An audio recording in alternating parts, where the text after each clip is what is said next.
Crypto products and NFTs are unregulated and can be highly risky. There may be no regulatory recourses for any loss-losses transactions. आप सबको खबर तो जरूर होगी, nearly around 35% of Indian wealthy people consider investing in cryptocurrencies as the part of their investing portfolio. But why? चलो समझाता हूँ।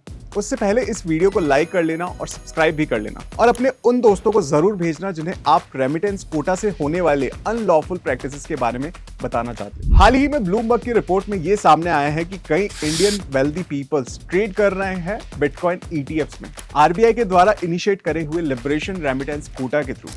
But उससे पहले मैं बिटकॉइन ईटीएफ के बारे में आपको बता दूं। बिटकॉइन ईटीएफ एक ऐसा इन्वेस्टमेंट फंड है जो बिटकॉइन की प्राइस को ट्रैक करता है, बट बिटकॉइन ईटीएफ अभी तक सिर्फ यूएस में ही अवेलेबल है और इसीलिए इंडियन इन्वेस्टर को ईटीएफ्स का एक्सपोजर नहीं मिलता है by using an Indian fintech app. But जानने की बात यह है कि ये रेमिटेंस कोटा है क्या और इसे वेल्दी लोग यूज कैसे कर रहे हैं बिटकॉइन ईटीएफ के लिए, जो कि इंडियन मार्केट ऑफर नहीं करती है।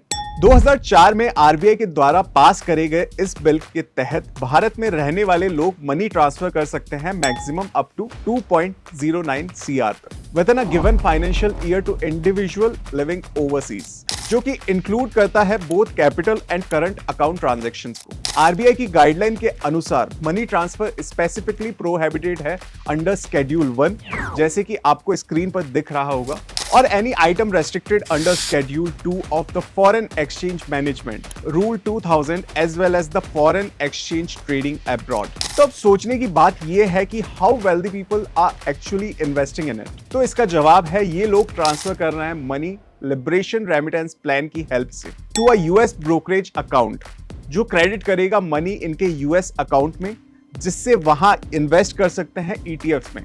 तो इससे ये समझ आता है कि इन लोगों ने आरबीआई की गाइडलाइंस भी नहीं तोड़ी और ईटीएफ्स में इनडायरेक्टली इन्वेस्ट भी कर लिया। लेकिन ताज्जुब की बात यह है कि इंडिया में इतनी बड़ी क्रिप्टो मार्केट, जहां लाखों से ज्यादा ट्रेडिंग आइटम्स होने के बावजूद भी people are trying to get the exposure of foreign assets.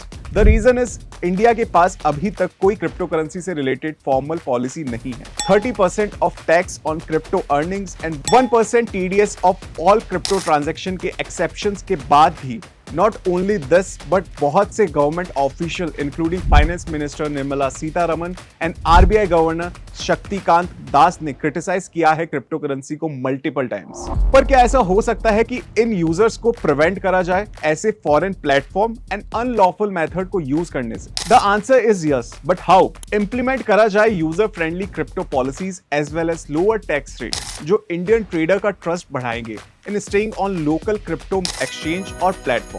Government का सपोर्ट बहुत जरूरी है बिटकॉइन ईटीएफ जैसे इन्वेस्ट करने के मौके को ज्यादा से ज्यादा लोगों तक पहुंचाने में। हाल ही में 3 time member of parliament Shashi Tharoor ji disclose he hold a bitcoin ETF worth ₹5 lakh।